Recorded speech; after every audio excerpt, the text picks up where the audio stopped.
경기도 부천시열 김기표입니다. 법무차관님, 네. 차관 되신 것을 축하드립니다. 그 답변하시는 거 보니까 전반적으로 그 자리에 있으면 명확하게 답변을 했을 때에 올 수 있는 어떤 정책적인 부담이 있을 수도 있겠죠.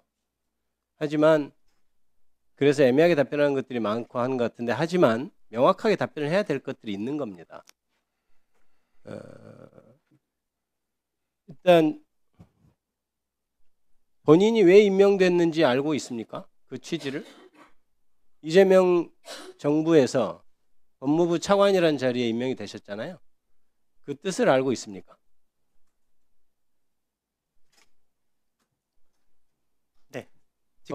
네. 법무부에 부과된 여러 가지 개혁 과제 등을 성공적으로 이루어야 된다는 그런 취지에서 임명된 것으로 알고 있습니다.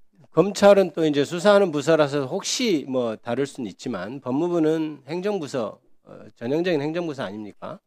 그 차관 자리고. 그렇다면 이 정부나 대통령, 이재명 대통령이 가고자 하는 개혁의 방안, 그런 것에 대해서 당연히 숙지하고 그 부분에 있어서 어떻게 서포트를 할 수 있을 것인가를 고민을 해야 되겠고, 그런 고민이 되어 있는 건 맞죠? 네, 그렇습니다. 이 정부가 지금 추구하려고 하는 것은 여러 가지 개혁 방안 중에서 사법개혁에 있어서는 특히 검찰의 수사권과 기소권 분리라는 대명제가 있습니다. 이재명 대통령도 그것을 공약으로 했고, 제가 보기에는 다른 일부 반대하는 사람도 있습니다만은 기존의 검사들이 했던 정치 편향적인 수사, 그거는 아니라고는 저는 못할 거라고 생각해요. 지금 검찰을 망친 거는 지난 3년의 정치 편향적인 수사라고 저는 생각을 하기 때문에, 그런 상황에서 수사권, 기소권 분리, 이런 대명제, 검찰 개혁에 대해서는 당연히 동의하시죠? 그렇습니다. 그 부분에 대해서는 의심할 여지는 없는 거죠? 그렇습니다. 본인이 우리 차관께서 검찰에 계실 때 이른바 기획부서라고 하는데 많이 있으셨죠? 네, 그렇습니다. 기획부서가 보통 그 하는 그 조직의 어떤 순회가 결정한 것에 대해서 그것을 충분히 서포트하고 이뤄나갈 수 있도록 그런 조직이라고 할 수 있죠. 기획부서는. 네. 그런 부분에 있어서 능력을 인정받았고, 그래서 이 정부에서도 중이 쓰이고 있는 것 같습니다. 물론 그동안 검찰이 워낙 이재명 대통령 죽이기 이런 것을 했고, 그래서 검찰 출신이 그렇게 또 법무부 차관으로 가는 것이 맞냐라고 하는 일부 비판도 있고, 그 다음에 차관 본인에 대해서도 그 임명에 대해서 굉장히 비판하는 시각이 많은 것 알고 있습니까? 네, 알고 있습니다.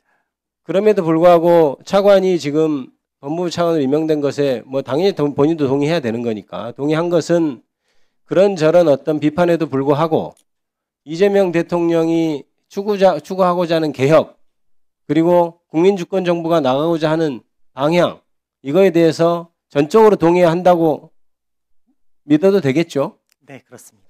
그렇다면 차관으로서는 이제 검찰개혁, 시대적 과제인 검찰개혁에 대해서 물론 이제 용산이든 국회든 여러 가지 현안을 서로 조율해야 되겠지만, 그 부분에 있어서는 충분히 완수할 각오로 있는 것은 맞죠? 네, 그렇습니다. 또한 한 가지 더 묻겠습니다. 그럼 그것을 우리가 당연히 저는 그런 각오가 돼 있다고 생각하고 차관 자리를 수락했을 거라고 생각합니다. 그 다음에 아까 얘기했던 그 헌법 84조 같은 경우는 법무부 차관으로서 그거는 명확하게 입장을 전개해야 되는 문제입니다. 내가 그것은 개인적인 의견이라든지 이렇게 얘기할 건 아니고, 이미 법원에서도 84조가 면책특권 대통령으로서 그게 무슨 평등이 어긋납니까? 그렇지 않죠. 대통령으로서의 어떤 지위를 정확하게 행사하게 하기 위해서는 그 임기 동안 혹은 아예 뭐 공소 취소를 하든 뭐 잠깐 정지시키든 간에 그건 묻지 않고 형사 프로세스에서 면제되게 해주는 것, 그게 헌법 정신 아니겠어요?